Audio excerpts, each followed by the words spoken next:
My name is Olivia. I was in the prime of my life, 38 years old. I was living a fairy tale, one that I had woven stitch by stitch with my own hands. Olivia's Selections. This name wasn't just a brand to me, it was a grand dream that began in a tiny workshop, built from nothing. Every stitch, every piece of fabric, every design, I used them to bring out the hidden strength within women, to make them feel special and unique. My boutique chain had spread to the city's most sought-after streets, each one like a sanctuary of elegance and originality. The creative passion I felt while designing, the sweet chaos of my atelier, the glamorous world of the runways, all of it was the breath of my life. Then, with one of life's cruel twists, everything stopped. An unexpected, insidious illness. That thing whose name I don't even want to utter tore me away from that glittering world, from the vibrant energy of my atelier. I found myself confined to a bed, isolated from everything, amidst stark white, sterile, soulless walls. It was as if, in an instant, my breath was taken away, and control over my life had slipped through my fingers. In that moment, I was truly helpless. My husband, David, the man I believed for 7 years of marriage was my greatest support, he stood by my bedside, in his eyes the perfectly portrayed role of a worried husband. He held my hand gently, trying to infuse his voice with compassion and comfort. "Everything is under control, my love," he said. "You just focus on getting better. Don't think about anything related to the business. I'll handle things." His words felt like a balm on my weary body, on my soul trapped in the grip of despair. But he didn't know. In that moment, I didn't know that the warm hand in mine was actually concealing the plan of icy betrayal. I didn't know that as he said everything is under control, he was planning to use my dreams, my labor, the empire I had built over years with sheer grit for his own dark agenda. Behind that mask of compassion, he was secretly planning to sell my most valuable, most profitable store branches for next to nothing, liquidate the stock I had guarded like gold, and steal my entire fortune, my future. When I heard those words, a heavy weight crushing my spirit and taking my breath away, settled over the physical pain of my illness, and it was as if something inside me shattered. My trust, my faith, everything. But I didn't show anything on my face. Perhaps due to the effect of the medication and fatigue, my gaze was a bit vacant, my face a bit pale. I just closed my eyes and continued holding his hand.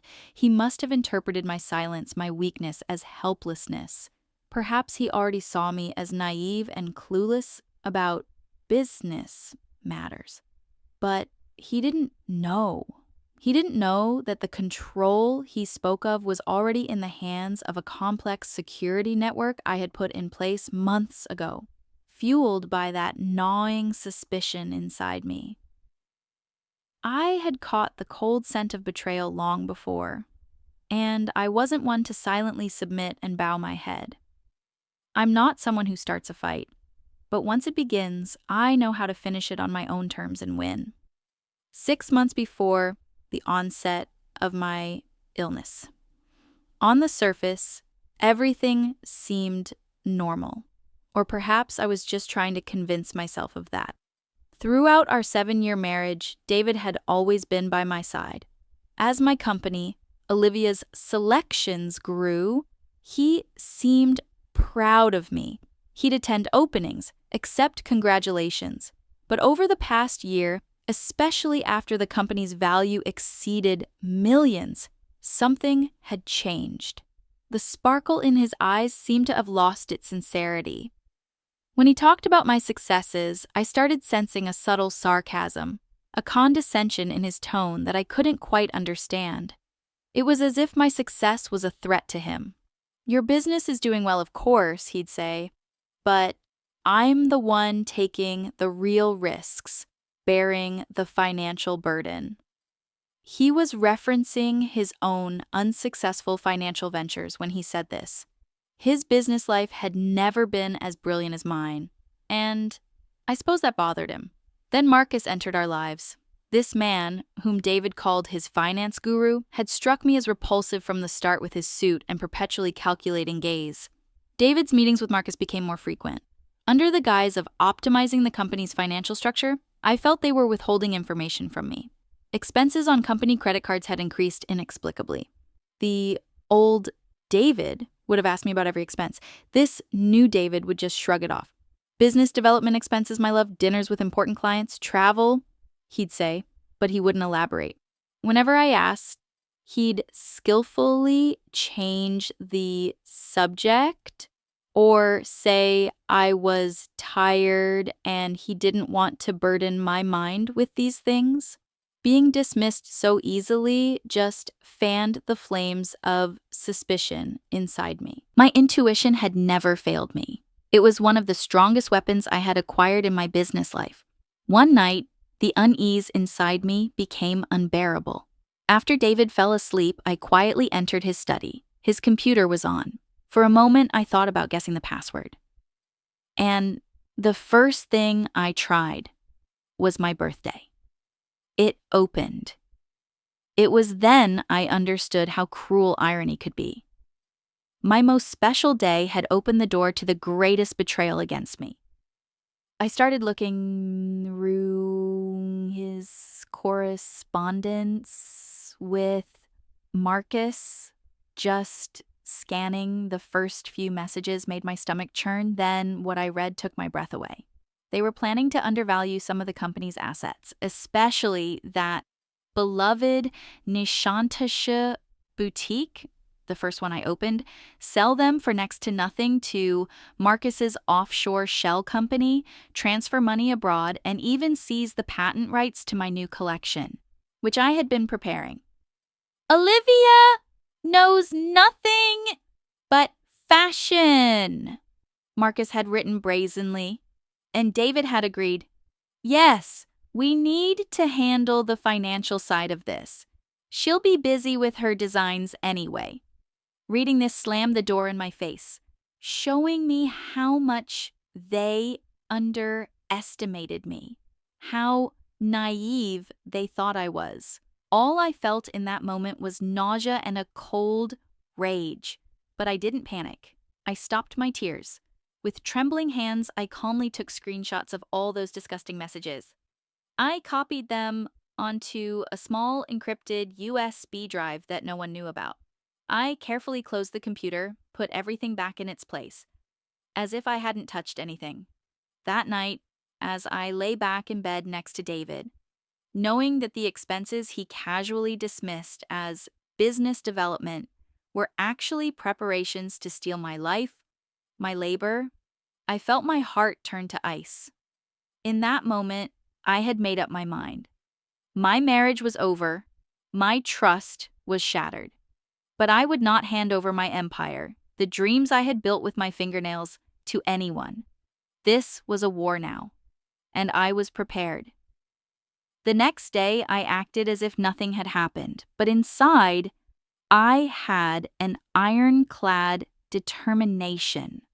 My first order of business was to call my lawyer, Ms. Eleanor Vance. Ms. Vance was a sharp-minded, tough, but extremely honest and fair legal professional whom our family had trusted for years. I scheduled an appointment as soon as possible. When I went to her office, I sat across from her and told her everything without skipping a single detail. My voice was calm, but I couldn't hide the determination and anger in my eyes. I handed her the USB drive. Ms. Vance read every line with great attention. As she read, the expression on her face hardened. When she closed the file, her face was thoughtful, but there was that familiar, reassuring spark in her eyes. First, we must legally secure all your personal and company assets, Olivia, she said. Her voice was clear and commanding. We must minimize, even eliminate David's access. These men are dangerous. We confirmed that all company shares and brand rights were already legally and fully mine. However, there were some transactions David could carry out through our marriage or by proxy for me. This included some smaller joint investments acquired during the marriage that could be indirectly linked to the company. Together with Ms. Vance, we prepared extremely stringent documents revoking all previous powers of attorney and explicitly stating that no major financial decisions or asset transfers could be made without my explicit consent or knowledge. We took additional steps to secure the ownership of the store buildings and their lease agreements. While building these legal walls, it was critical that David not catch a whiff of what was happening. Next, I called one of the people I trusted most in my life, my CFO, Arthur. Arthur had been one of my closest friends since university. With his knack for numbers and incredible honesty, he had been in charge of my finances since the company's inception. Did I trust him? I'd bet my life on it. I called Arthur to my office, locked the door, and told him everything. David's and Marcus's plans. The evidence I had. Arthur's face went through a range of expressions: shock, anger, disbelief. "I can't believe this, Olivia," he said, his voice trembling, but he quickly recovered from the shock. "Okay, what do we do? What do we do right now?" Together, we activated our emergency protocol. The company's bank accounts, financial systems, supplier contracts, everything was reviewed down to the smallest detail. From that moment on, no major transaction could be carried out, especially if requested by David or Marcus, without my wet signature or Arthur's dual approval.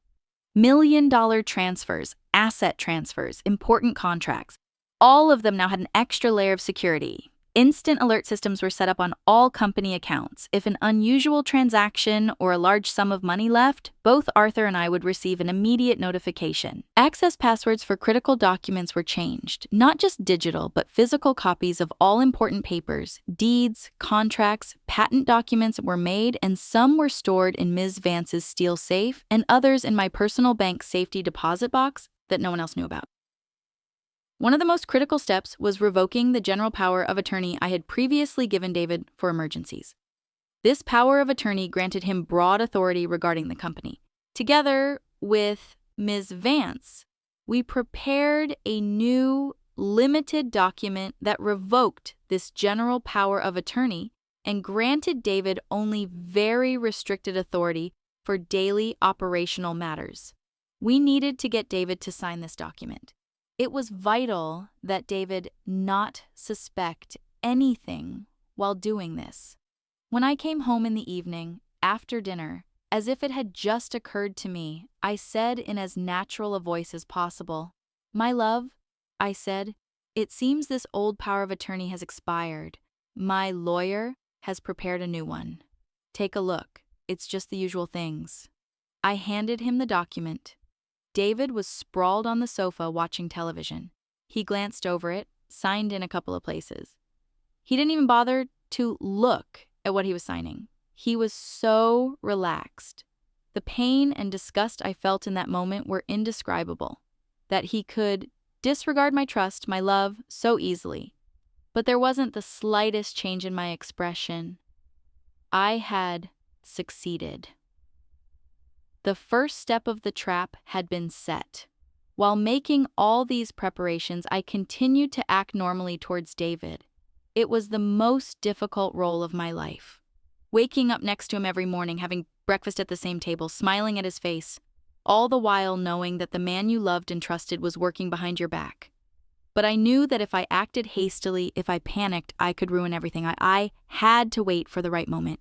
My lawyer and Arthur agreed our evidence was strong, but we needed to catch them in the act. And then that accident happened, or rather that illness.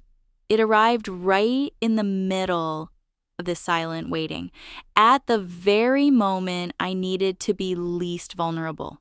That damned condition that confined me to bed for weeks, months, draining my strength, giving David that golden opportunity. After the difficult days in the hospital, lying in that white silent room in the rehabilitation clinic, my body was weak, but my mind was constantly alert. My communication with the outside world was limited, my strength was limited. David came to my bedside every day, playing his part with the same worried mask. "Things are okay, my love, don't worry," he'd say. I pretended to believe him, but the voice inside me was screaming. I could only guess what he was plotting. It was then that the coded message from Arthur arrived. Seeing that short sentence on my phone screen, a jolt of electricity spread through my ice-cold body. "Protocol active, emergency, Vance notified." So they had started. Taking advantage of my illness, my helplessness, they had launched their attack. There was no reason to wait any longer. From that moment on, I dedicated all my strength to recovery. I saw every physiotherapy session as a battle, step by step, breathless. This wasn't just about getting better, it was about fighting back. Convincing the clinic doctors that I needed to leave earlier than planned was difficult. I somehow made them feel the urgency of the situation, the danger facing my company. I succeeded. Without informing David, secretly, I moved into a safe house arranged by Ms. Vance in another part of the city. My first priority was to meet with Arthur and Ms. Vance. The reports Arthur brought were even worse than I had expected. David and Marcus, brazenly forging my signature, which in itself was a serious crime, had made official agreements to sell my 3 most profitable most desirable stores for almost half their market value to Marcus's offshore shell company. When I saw the documents showing they were in the final stages of the sale, my anger reached its breaking point. Large sums of money had been transferred from the company's main accounts to Marcus's account, under the guise of consultancy fees, no less. They had even tried to transfer the patent rights to the new collection I had worked on for months, a collection that was very special to me. Thanks to Arthur's timely intervention, freezing bank accounts and blocking suspicious transactions, these final steps couldn't be taken, but their intention was clear: to take over the company completely or drain it and flee. They had ruthlessly exploited my illness, my absence. Ms. Vance, looking at the files in her hand, spoke in a calm but steel-like tone. "The evidence we have is very strong, Olivia. Forged signatures, attempts to sell assets below value, embezzlement, abuse of company assets, conspiracy. The end of the road is in sight for David and Marcus. But we must play smartly. We must make them fall into the pit they dug for themselves. We must lure them into a trap." The plan was simple but effective. Ms. Vance called David's lawyer. Stating she was speaking on my behalf, she conveyed, "Given Ms. Olivia's health condition," she said, "we wish to reach a sensible and peaceful agreement for the future of the company." David and Marcus took the bait immediately. They still thought I was weak, ill, helpless, and easily negotiable. They believed I was ready to hand over the company to them, to withdraw in exchange for a small compensation. A final meeting was arranged. The location was my office, my boardroom. The place they thought would become their victory ground had actually been set as a trap. On the day of the meeting, in the morning, Ms. Vance and Arthur and I reviewed the final details. I felt an incredible tension inside me, but also a cold determination born from the showdown I had been waiting for years. I put on a simple but elegant dress. I tied my hair back. When I looked in the mirror, I saw the woman who still looked a bit tired, but whose eyes shone with that old warrior spirit. The meeting took place in the boardroom, the heart of my Olivia's Selections empire. Initially, only I, Ms. Vance, and Arthur were in the room. The door knocked and they entered. Marcus and their lawyers. Duray still wore that fake mask of concern on his face, but his eyes were sparkling as if he had come to celebrate his victory. On Marcus's face, there was undisguised greedy anticipation and contempt. They sat at the table across from me. David's lawyer began to speak. With disgusting composure, he spoke about my unfortunate health condition, how difficult the company's situation had become during this period, and how it had survived thanks to David's sacrificial efforts. He spoke so brazenly that my stomach churned again. Then, he placed a few pages on the table in front of me titled Draft Agreement. They wanted me to relinquish all my rights, shares, brand name, everything in exchange for a small amount of health support and future security. I didn't even bother to read it. Without looking at the text, I turned to Ms. Vance, sitting next to me. Our eyes met. I nodded slightly. This was the signal. Ms. Vance opened the file she had carefully placed on the table. The rustle of the papers broke the silence that had fallen over the room. Her voice was calm, but sharp, like ice. On behalf of my client, Ms. Olivia, in response to this draft agreement presented by Mr. David and Mr. Marcus, I would like to share some documents and information we possess. First, she pulled out the documents with forged signatures, draft sales agreements, transfer orders. I saw the first wave of shock and denial on David's and Marcus's faces. These are fake, David stammered. Ms. Vance ignored him. Then she presented the tables, showing the official valuation reports of the stores and the horrifying discrepancy between those values and the values at which they were being offered for sale. Bank statements of million-dollar transfers to Marcus's offshore shell company. As each document was placed on the table, the color drained from David's and Marcus's faces. Their eyes darted at each other in panic. They tried to deny, their voices rising. They started blaming each other. The artificial calm in the room had given way to ugly panic. And finally, Ms. Vance took out the USB drive. These, however, she said, contain all the dirty plans made by Mr. David and Mr. Marcus during Ms. Olivia's illness, their correspondence, and those contemptuous, demeaning remarks about Ms. Olivia in the emails ... She held up a stack of email printouts. Their faces were completely white, filled with horror.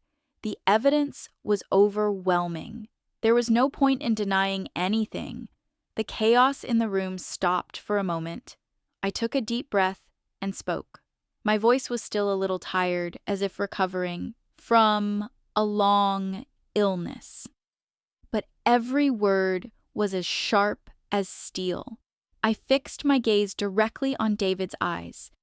David, I said, I trusted you. For 7 years, I thought you were the only man I could entrust my life, my labor, my dreams. 2. In my most vulnerable moment, lying helplessly in bed, you saw this trust, this situation, as an opportunity to destroy me, to steal everything from me. I stood up. I still didn't feel completely strong, but I stood tall. I placed my hands on the table. But you were wrong.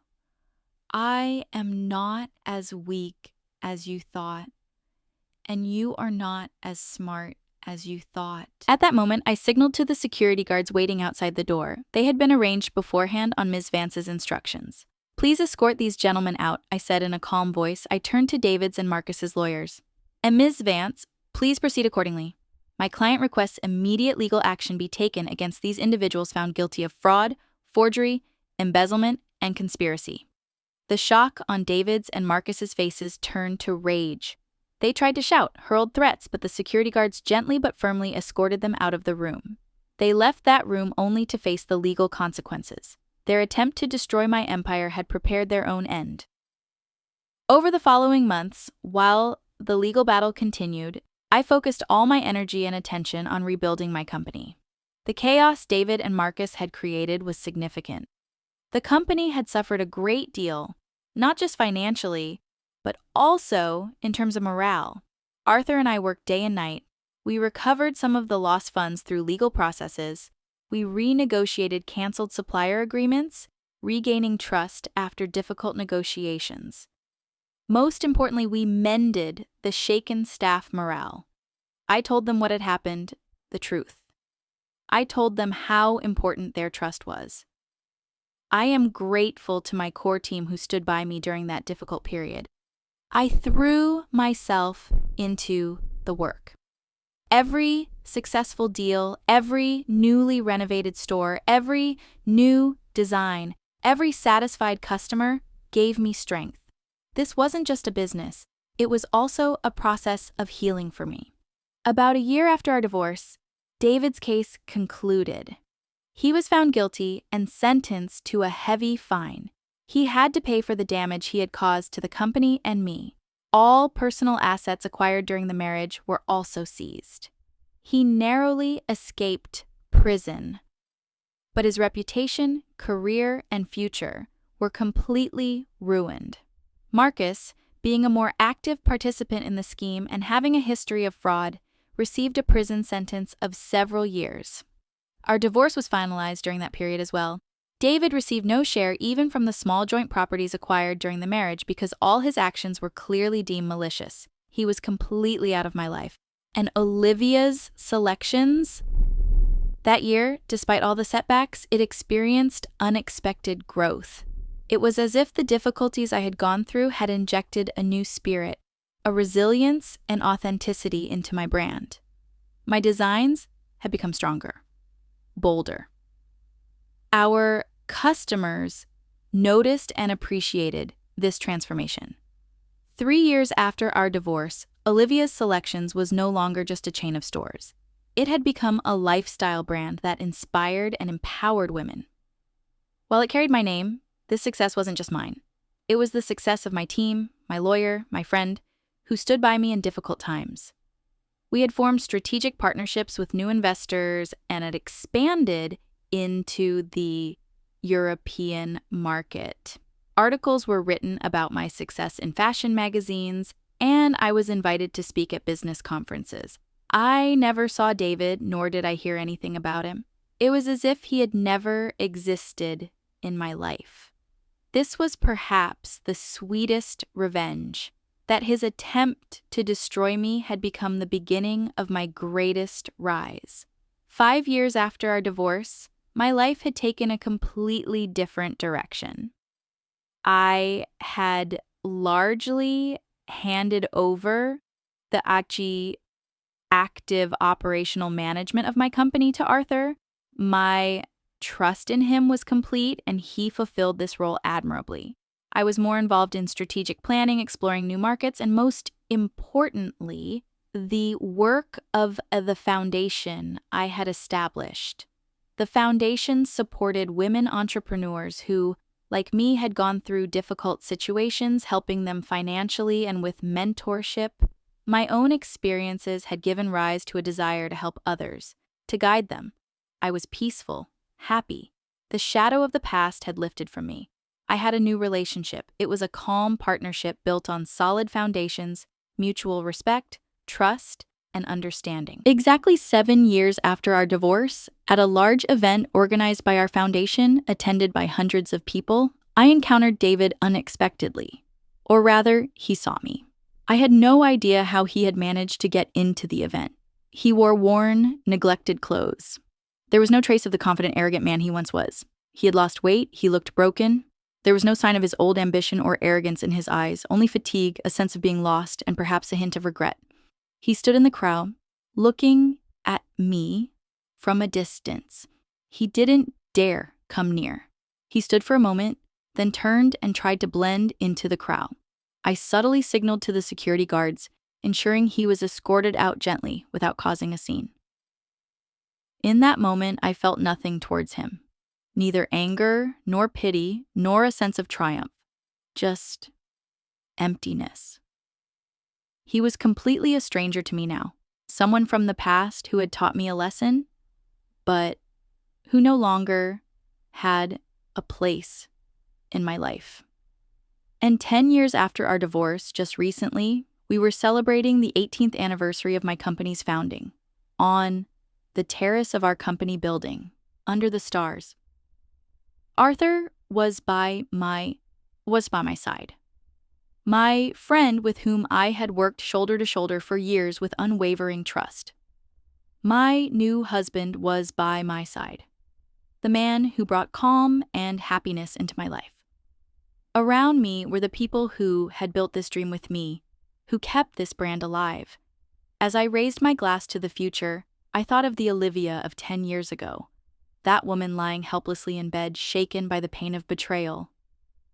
The most important lesson I learned during that difficult process was this: even when life betrays you in the most unexpected ways, even when the people you trusted most abandon you, you never lose control completely.